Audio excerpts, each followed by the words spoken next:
Are you a Brazilian Jiu-Jitsu school owner and you're noticing that you're not growing like you used to? The leads are starting to drop, less people are signing up, more cancellations. And you're wondering, is it the economy? It's not. Is it your teaching? It's not. The game has changed than it was when you first opened your school, and you're gonna need a couple things in order to be successful in 2026. My name is Hernando Thola. I'm a Brazilian Jiu-Jitsu black belt. I've been teaching and training for almost 20 years. We currently own our own school with a little bit over 350 members. We're gonna be talking about 3 tips that you're gonna need to be successful in 2026. Make sure you wait all the way to the end because we're gonna share the 4th bonus tip that you're gonna need so you can continue to change lives, make money, and have fun teaching. Let's go. Number 1, keep that overhead down. For us, we downsized. We had an 8,000 square feet facility. We currently have about 4,500 square feet, which you might say, wow, that's still good. But the reality is this mat is about 1,100 square feet. And at first, we had 2 mats, and I was like, man, like we might lose some students. It's gonna be a little bit tight. But the opposite happened. If anything, I only lost 1 student, and people love it because we're so close together now. Now, if people are rolling properly, they don't need a lot of mat space. Kids, they don't take up a lot of space. It's the adults. So as long as you have around 1,100 square feet, maybe 1,200 square feet, you'll just be fine. We don't need big mat space. Mats are gonna be more money. The rent's gonna be more money, right? So if I had to do it all over again and start over in 2026, I'd get a 2,500 square foot facility and the mat space to be no less than 1,000 square feet. Keep that overhead down. If you want to know a little bit more in detail about our current build out, just join our free school business owners group and you can talk to me and some of the other gym owners. We have a cool community here and we hold each other accountable and we talk about our challenges. So click the link if you're serious and join. It's free. The second strategy is going to be focusing on your kids program. Kids are very underserved and popularity is growing amongst the kids. I'm a millennial, so my kids are older now, but if they were still young, I wouldn't put them in karate. I'd put them in jiu-jitsu, and I'd put them in jiu-jitsu over me. They will bring the families. We constantly have adults joining the parents, and the reality is men, they're afraid of jiu-jitsu. When I first started doing jiu-jitsu, I put my daughter in jiu-jitsu, and this was back in 2006. I was about 21, 22, maybe 23. And I saw that it wasn't that bad. I was actually scared. I didn't want to wear a gi. And my daughter was having fun. She was inside the cage with the other kids, and she was having a ball. And guess what happened? I signed up. She stopped training because she was doing other things, but I kept going. And here I am today because of a kids program.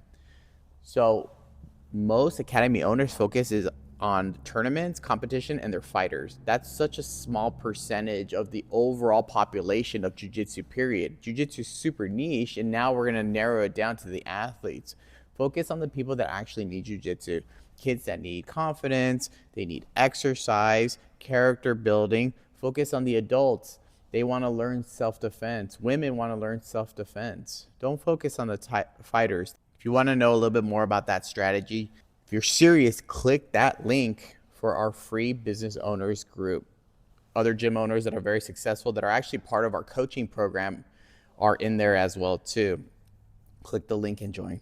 Number 3 is pricing. Have you checked gas lately? Have you checked your rent lately? Mortgages, insurance rates, everything is going up. So charge accordingly. The average person, based off of studies currently in 2026, it shows that it's $150 a month. And to make things worse, they're charging for unlimited for $150 a month. You might be like, wow, that's a good deal. Not to the consumer or the customer.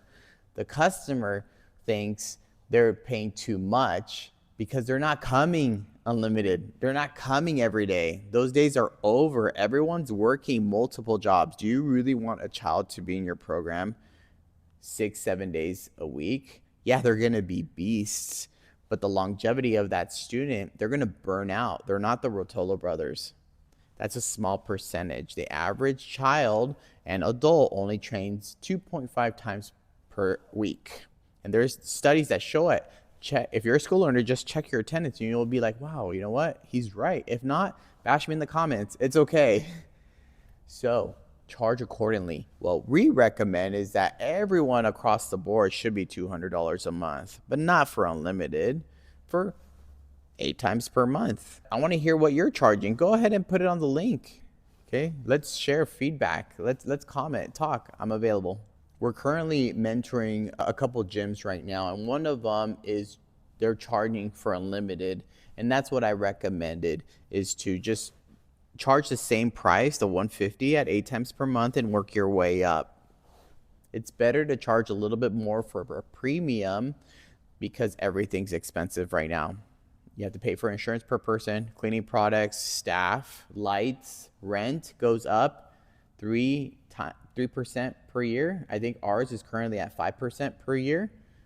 So make sure you're charging accordingly so that you don't have to work that second job. The bonus one is gonna be ads. Yes, a lot of you guys are like, I don't wanna run ads.